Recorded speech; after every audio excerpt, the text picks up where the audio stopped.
बातमी सांगलीतून उरण ईश्वरपूरमध्ये दोन्ही राष्ट्रवादींमधील वाद शिगेला पोहोचलाय।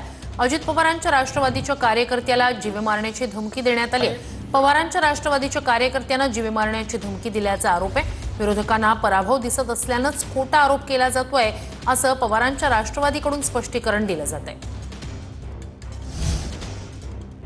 साताऱ्यात गरुड गँग नावानं दहशत निर्माण करणाऱ्या चौघांची पोलिसांनी धिंड काढली। सोशल मीडियावर शस्त्र घेत दहशत निर्माण करणाऱ्या या चौघांना अटक करण्यात आली आहे। चारही आरोपींनी असं कृत्य पुन्हा होणार नाही असं म्हणत जनतेची माफी मागितली आहे। तर एकीकडे गरुड गँग नावानं दहशत निर्माण करणाऱ्या टोळीतल्या चौघांना पोलिसांनी अटक केली, त्यानंतर त्यांची धिंडही काढली आणि आज दरम्यान पुन्हा असा प्रकार घडणार नाही असं म्हणत जनतेची माफीही या आरोपींनी मागितली। इथून पुढे कोणत्याही कोयते वगैरे या प्रकारच्या स्टोऱ्या रील्स पडणार नाहीत आणि दुकानदारांना धमकी स्त्रियांचा छेडी काढणार नाही।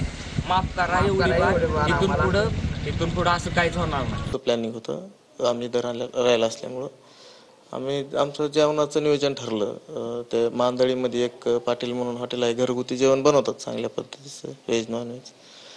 आणि मग आम्ही तिथं जेवायला थांबलो। 7 सव्वा 7च्या आसपास आम्ही तिथे गेलो। त्याच्यानंतर 9 सव्वा 9च्या आसपास आम्ही बाहेर पडलो। ज्यावेळेस आम्ही बाहेर पडलो त्यावेळेस आम्ही सर्व मिळून 6 लोक बाहेर पडलो तिथून। एक जण आतमध्ये जेवत होता। तर 6 जण बाहेर आल्याच्या नंतर ते गाडीत बसले। तोपर्यंत किशोर मुळेवर म्हणजे ते गाडीत बसायला गेल्याच्या नंतर डायरेक्ट अटॅक झाला पलीकडून। त्याला इथं डोळ्याला चांगलं पद्धतीचं आत्ता इथंच आहेत ते ॲडमिट, इथं श्रीदीप हॉस्पिटललाच।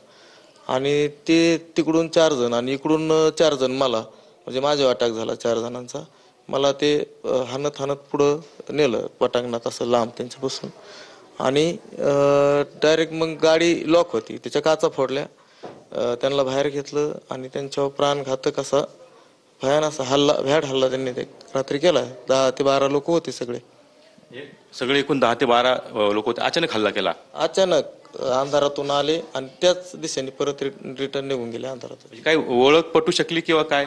ओळख नाही, असं काय विषय नाही। म्हणजे संदर्भात काय आता गुन्हा दाखल करण्यात आला किंवा काय सांग? आता गुन्हा दाखल उद्देशाला ते शुद्धी आले ना रामखाडे साहेब, मग नंतर गुन्हा दाखल करायचं ठरला विषय। नेमका हा हल्ला जो आहे तो कशामुळे झाला, म्हणजे काय? राजकीय वैमनस्यातून हा हल्ला झालेला आहे।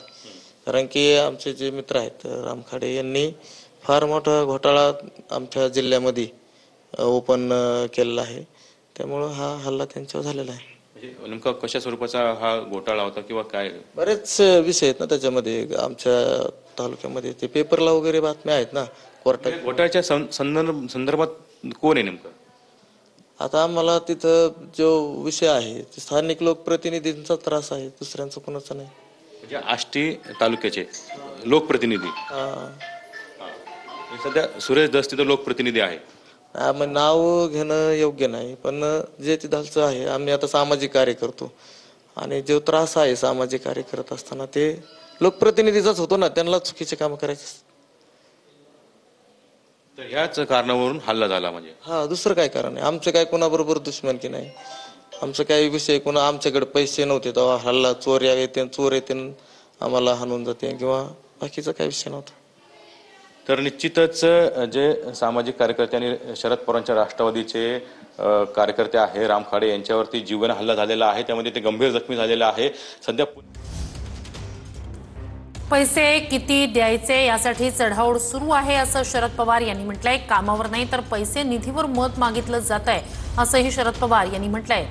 पैसे निधीवर मत मागितलं जातंय ही गोष्ट चांगली नाही असंही शरद पवार यांनी म्हटलंय। जी काही चढाओढ चालली ती पैसे किती द्यायचे, मत मागतो मी, कामावर नाही मागत, मी पैसे देईन, मी निधी देईन, ही काही गोष्ट चांगली नाही। म्हणजे शेवटी आजचं कारण आणून निवडणुका जिंकायच्या हा दृष्टिकोन असेल तर त्याचं भाषण केलेलं बरं। तर स्थानिक स्वराज्य संस्थांच्या निवडणुकीच्या पार्श्वभूमीवर शरद पवारांची ही प्रतिक्रिया। पैसे आणि निधीच्या मुद्द्यावर मत मागितलं जातंय, कामावर नाही, ही चांगली गोष्ट नाही असं शरद पवार यांनी म्हटलंय। ठिकठिकाणी गट झाले, तो एका पक्षाचा आहे आणि तोच पक्ष दुसरीकडे दुसऱ्या पक्षावर जातोय, याचा अर्थ स्वच्छ की इथे एक पक्षाचा नाही आहे. पण ठीक आहे, पंचायत समितीची निवडणूक आहे, त्याच्यात लोकांना हवं तो योग्य निकाल मतदार घेतील.